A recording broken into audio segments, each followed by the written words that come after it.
So భక్తుల యొక్క మనోభావాలు దెబ్బతీసేటువంటి విధంగా ఆ చర్య ఉంది అనేది మాత్రం అందరూ ఖండించడం జరిగింది. సో ఇంత కీలకమైనటువంటి సమయంలో 2 ఏళ్లకు ఒకసారి జరిగేటువంటి జాతర సమయంలో ఇలాంటి పొరపాట్లు జరగకుండా ఎలాంటి చర్యలు తీసుకుంటున్నారు? దాని గురించి అది ఎక్కువ రోజులు నడిచేది కాదు. ఇప్పుడు అది కొద్ది తాత్కాలికమైన జాతర. మనం ఇంకొక 3 రోజులు, లాస్ట్ 3 రోజులు ముఖ్యంగా జరిగేది.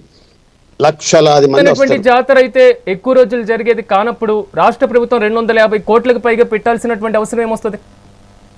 పెట్టాలి కదా. లక్షలాది మంది వచ్చే చోట మినిమం ఫెసిలిటీస్ అయితే కల్పించాలి కదా. దానికోసం కూడా సరిగా ప్రభుత్వ పనులు అంటే మనకు తెలియదు ఏముంది. కాంట్రాక్టర్లు బతుకుతారు, దానికి మనం ఏం చెప్పలేము. దాని ఎవరు బాధ్యత? అంటే నిజాయితీగా ఒప్పుకున్నారు పెద్దవాళ్ళు, ఒప్పుకోవాల్సిందే. ఏ దానికోసమే జాతర నడుస్తాను తప్ప జాతర నడుస్తుంది. జాతర ఇప్పుడు శవాల మీద పేలాలు ఏరుకునే వాళ్ళు కూడా ఉంటారు. ఎందుకు ఏరుకుంటాను అంటే ఎట్లా రండి.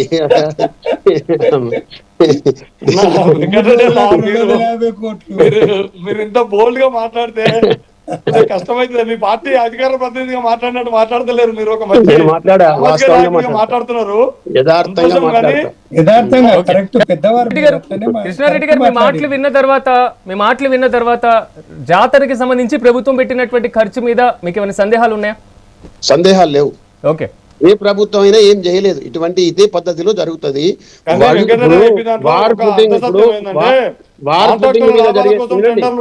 నిజమే కావచ్చు, కానీ మొత్తం జాతర 4 రోజులు జరుగుతారని మాత్రం వెంకన్న మున్పట్లకి లేదే. ఇప్పుడు మేడారం సమ్మక్క సారక జాతర మొత్తం ఏడాది పొడుగునా 2 ఏళ్ళ పొడుగునా 2 ఏళ్ళకి ఒకసారి మాత్రమే ఇంతకుముందు జరిగేది. కానీ ఇప్పుడు మొత్తం రెగ్యులర్ గా నడుస్తుంది. పెద్ద మొత్తంలో కోట్లాది మంది భక్తులు.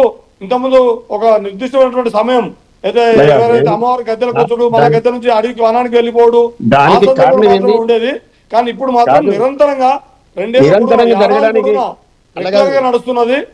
వినండి, నిరంతరం జరగడానికి కారణం ఏంటంటే ఈ ఒత్తిడి భరించలేక వీలైనప్పుడు వచ్చుడే నిరంతరం.